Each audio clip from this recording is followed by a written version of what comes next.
Oh, almost. That smile is going to go a long way. Rayanne Hastings is like any 4-year-old girl, full of laughter and energy, especially about her love for Notre Dame.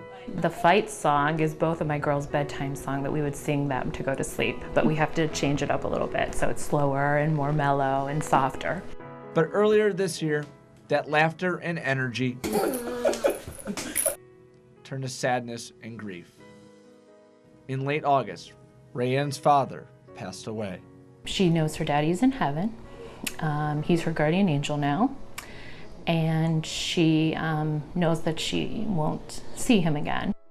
A day after burying her dad, Rayanne turned to Notre Dame to lift her spirits. She began watching the Notre Dame-Texas game, and instantly, one player stood out. They flashed Deshaun's picture up on the TV, and she said, "Oh my gosh, he's like me. His skin is like me, his hair is like me." So she started watching him, and that was her player. The moment came full circle 3 weeks later. As Notre Dame prepared to play Duke, Rayanne and her mom stood in line at the player walk, and all Rayanne wanted was to see her favorite player. That's all she talked about. So we were like, oh, well, maybe she'll get to see him. We'll try to do the players walk. What happened next changed both of their lives. Divine intervention. They stop, and he just turns to her. Rayanne was standing right on the wall right there and looked very similar to my little sister when she was younger. Curly hair, light skin, beautiful skin, and she was looking for me as much as I was looking for her, so it was awesome. She was really excited, and she gives me this huge hug. And I was just like, I was kind of blown away by it. The connection was immediate. He says that he likes her hair, and she says, well, I like yours, and I put coconut oil in my hair. He says, me too. And this beautiful moment. People are put in your life for a reason, I believe that, just like they're taken away. And Deshaun was put in her life, and to help her move on, to find joy again, to find something to concentrate on that is happiness. And you could say that worked both ways. It's not just Rayanne that found a new friend in an unexpected place. Go Deshaun. But a quarterback that also needed a smile. That smile on her face is what really picked me up at that time, and it's for her. Maybe she'll be able to hear this one day. That smile is going to go a long way. She's a beautiful young girl. For her, this was someone that came into her life at a moment when she was looking for something, and to have him be so kind and to do what he did is amazing. I don't think I could ever repay him for bringing back that sparkle to my daughter's eyes. Yeah, really such a beautiful story. And I actually got a text today. Rayanne and her mom are in attendance today at the Notre Dame game. Rayanne is wearing her navy blue Deshaun Kaiser jersey. So Deshaun, your favorite fan, is here right now, and just such a beautiful story. Allison, let's send it back to you. Awesome job, Jack. I got really choked up, got emotional watching that. You could feel the connection that she made with Deshaun. Star beyond the ice. A Notre Dame hockey player getting plenty of attention, of course, for his work on the ice, but it's the work he does off the ice that will catch your attention. ABC 57's Jack Wascher live with us in studio tonight with more on the man known as Mr. B. Yeah, meet Anders Bjork. He has the potential to leave as one of the best players in program history, but his legacy won't be for just what he's done between the boards, but for a bond he's created off the ice that continues to grow stronger every day. Anytime the puck finds Anders Bjork, you can sense magic is about to happen. Shoot, scores! Top Nardella, back to Bjork, one-timer, he scores! Every goal is a reminder of why he will play in the National Hockey League one day. He shoots, he scores! Bjork has done it! Bjork has done it! Short-handed goal! But every goal can't touch the magic he produces away from the ice. Hi. What's up, guys? He's known as Mr. B every time he steps into Pearly Fine Arts Academy. It's a special place, and just hearing about it makes you want to go there. He makes everything seem normal. What started as a service project, Do you think I can get more than you or no?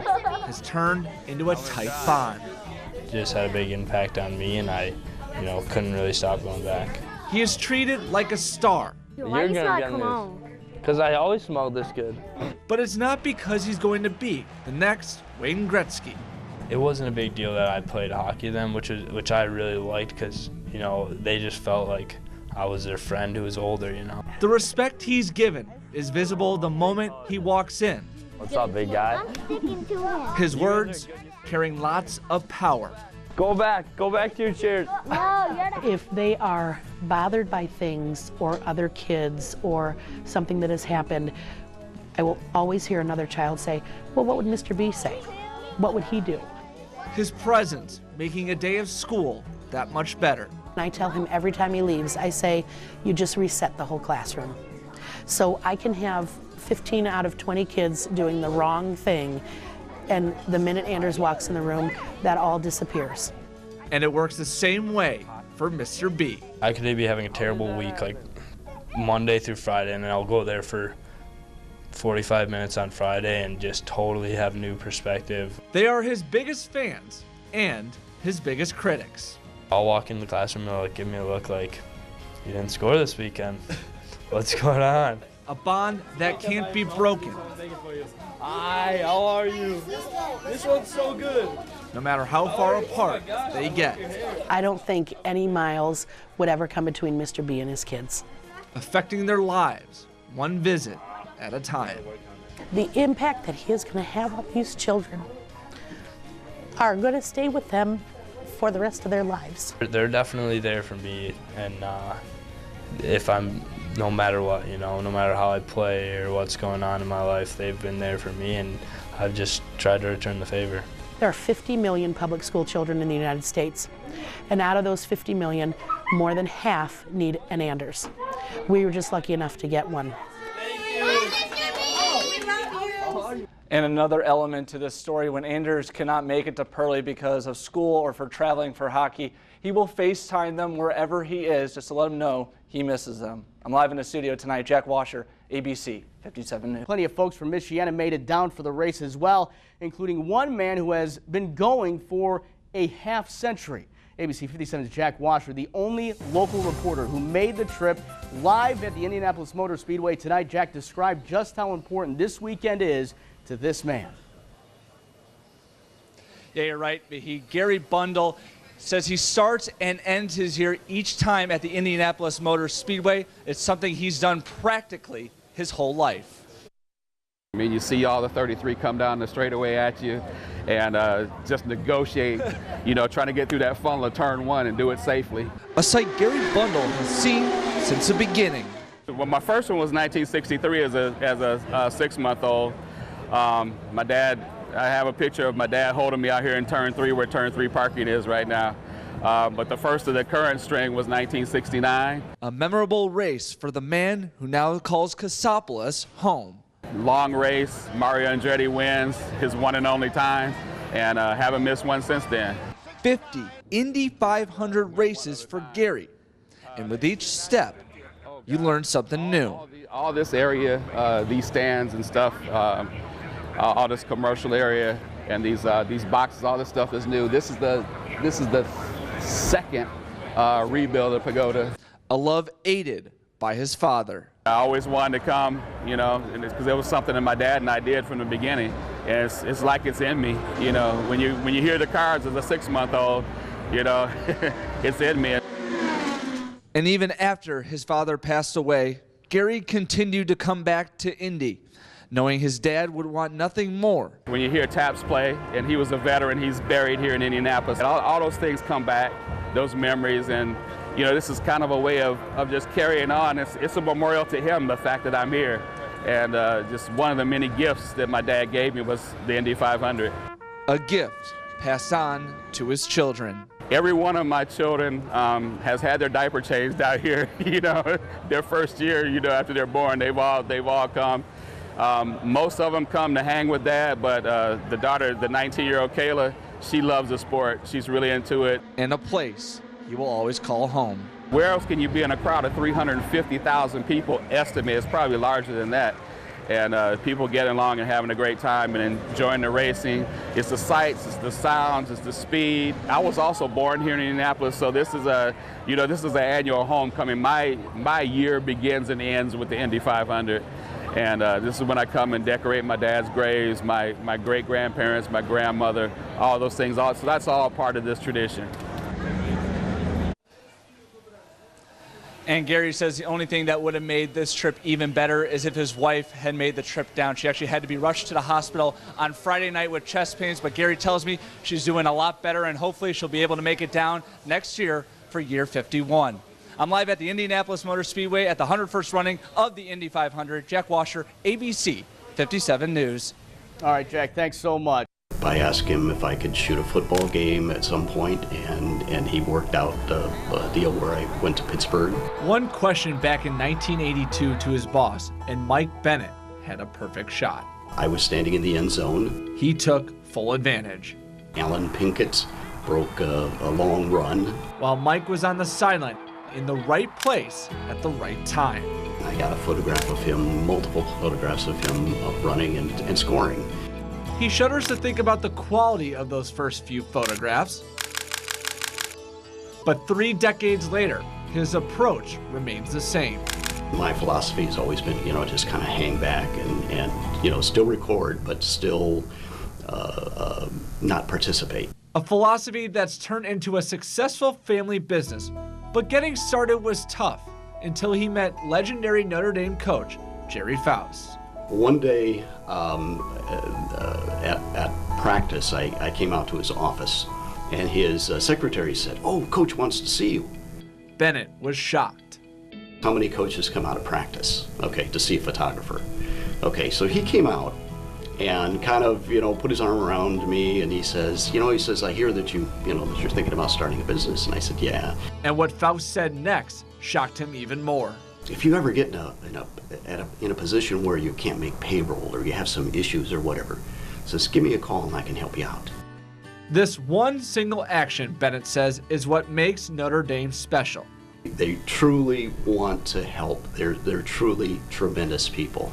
And everybody talks about Notre Dame or whatever. It's not the school, it's the people. And that's what Bennett tries to capture in his work. Whether it's a collage of the epic Miami game from 1988, these photos from the Snow Bowl against Penn State, or Notre Dame's trips to Fenway Park and Ireland. The sights may be beautiful, but the sounds are what he takes to heart. Lou Holtz told me once, he says, go out and thank somebody today. For whatever, but just make a point of thanking somebody. Somebody like his wife and his daughter, the other 2 employees of his business. I would be nowhere or nothing without them. Obviously, it's a team effort. A team that may have never existed without that perfect shot 34 years ago. Been doing this for 34 years, and I still get goosebumps when I walk down the tunnel on game day. Mike continues to be beloved by all of Notre Dame. 10 years ago, he actually suffered a heart attack, and while he was laying in a hospital bed, the first person to come visit him, Notre Dame head women's basketball coach Muffet McGraw. Just another example of how much this community rallies around Mike and how much the community means to Mike. Outside Notre Dame Stadium, I'm Jack Wascher. Allison, back to you. He told them when they got back from their brief Christmas break, the second season starts now. He considers tonight's game against St. Peter's to be their ACC opener. And it was amazing. Just look at these fans. A lot of people came out today. It was better than anticipated. Just short of a sellout, but if you were at the game like I was, you saw a lot more of these blue seats were empty than what was announced. If you take a look right now, the west side of the track, that is actually where they will take a walk each year the night before a race. If you had one actor to play you in a movie, who would it be and why? Hayden Christensen. He played Anakin Skywalker. Princeton guard Devin Kennedy had a chance to stun the Irish in the final moments of the game. His shot at the buzzer just slightly off the mark. Cars are on the track right now, but it's not the cars you'll see on Sundays. They're actually vintage Indy cars. Great athletes are asked to overcome adversity, even in the worst of circumstances. Something Northridge junior Nick Hooley knows all about, a journey almost taken away from him. It's a reason they call it March Madness. Down to the wire, anything can happen. 3 times to the round of 32, 2 Elite 8 appearances, but their careers come to a screeching halt today in Buffalo. One more time. Whee!